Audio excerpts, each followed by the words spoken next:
We're talking about music. We're making it easy. This is music made easy. Hello, my name is Ryan Kazda. And my name is Atharva Iyer. And this is Music Made Easy. Today's episode, we'll be talking about Flat key signatures. flat key signatures. So we talked about flats before when we talked about the different modifications to notes with flats and sharps. And we talked about time signatures, right? Yeah, but we have we did. not touched on key signatures. So let's hear it. So with time signatures and key signatures, time signatures are responsible for dictating like how many beats you can have, what kind of rhythms you use in a piece of music. Whereas the key signatures for the pitches and the specific groups of notes that you have around tonal center perhaps. And this kind of comprehends or complements the idea that these guys are intertwined, that rhythm and pitches are intertwined in music and they're very important.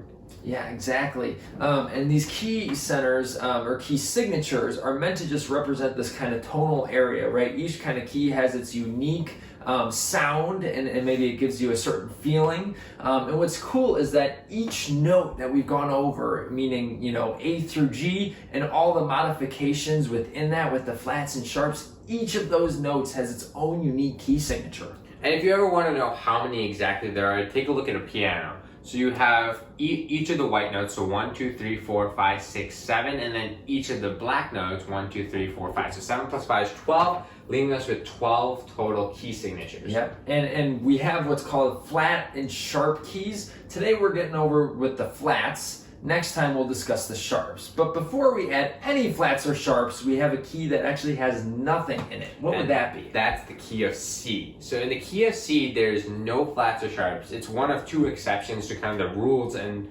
kind of tips we're going to be giving you guys in the next two videos. Yeah, exactly. So the key of C is what we've been kind of working with so far. You see up on the screen, it's just we have our time signature, we have our kind of bar line, our clef, and we have nothing else added. So looks very normal right now, but it's gonna look a little crazy in a second here. For sure. So before we discuss the keys, let's discuss some of the order of the flats because it isn't random. Mm-hmm. You have to have a certain order, and that order is BEADGCF.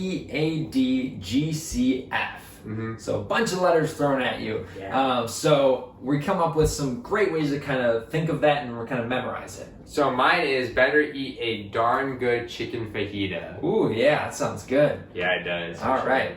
Mine is blanket exploded and dad got cold feet. So these are just a couple cool, like fun acronyms that we came up so that you can kind of memorize the order of flats at least. And then now that we know the order of flats, or we're still learning them, but we kind of have them out there, we'd like to show you the keys and how they correspond. So Yes. up on screen, we have the first key, which is the key of F, and that has one flat. Then going on to two flats is the key of B flat. Going on to the key, one with three flats is the key of E flat. Going on to the one with four flats is the key of A flat. Going on to the one with 5 is the key of D flat. The one with 6 is the key of G flat. The one with 7 is the key of C flat.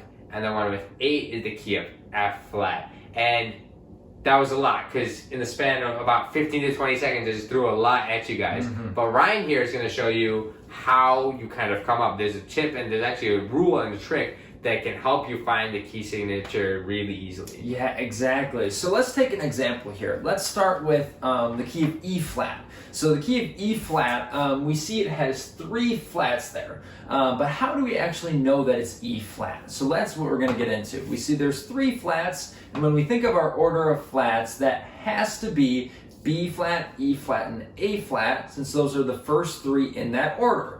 So we have B flat, E flat, and A flat, and the cool trick, the cool rule is to take the second to last flat. So we take the second to last flat, we see that it's E flat, and boom, you got your key. It's that easy. For sure. And then the same thing with G flat. So with G flat, there's 6 flats, as you can see up on screen here. And then you take the second to last flat as well, and then that's how you get it. That's how you get G flat, because it's the second to last one.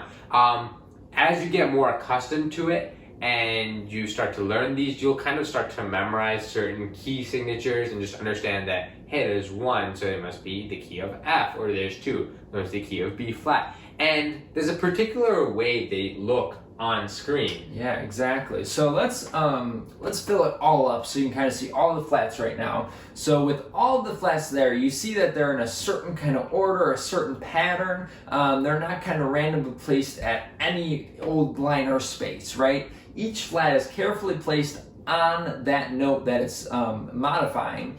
And it's also in a specific octave every time. It needs to be in that place. So as you can see, the lines cut perfectly through the B's, and then on the spaces, the majority of the B is on the space. And this is kind of what you need to have it look like so that you don't get any misconfusion or any confusion or have it be misconstrued, I should say. Yeah. And have a different meaning, because it definitely affects the tonal center and how the music sounds overall. Exactly. Awesome. So that's about it for this video. Yeah. Quick kind of review. Each kind of key or each kind of note has its own unique key signature. The key of C is kind of the cool one that you need to know. It has nothing. Nice and easy. And we gave you a couple cool acronyms to remember the order of flats, which again is B, E, A, D, G, C, F. And then we gave you a kind of run through on how they look, how they appear, what keys have what flats or how many flats they have. And we gave you that cool trick and tip that Ryan gave here, that the second to last flat on the key signature is going to help you find the key center. Exactly. So now you can go and practice your key signatures, kind of work on everything we just gave you. We hope you learned something from it, and you hope you had a little fun. For sure. If you have any questions, please go down to the comment section and type them out. As usual, like and subscribe, guys. Thank you guys so much. Awesome. See you later. Bye, guys. We're talking about music. We're making it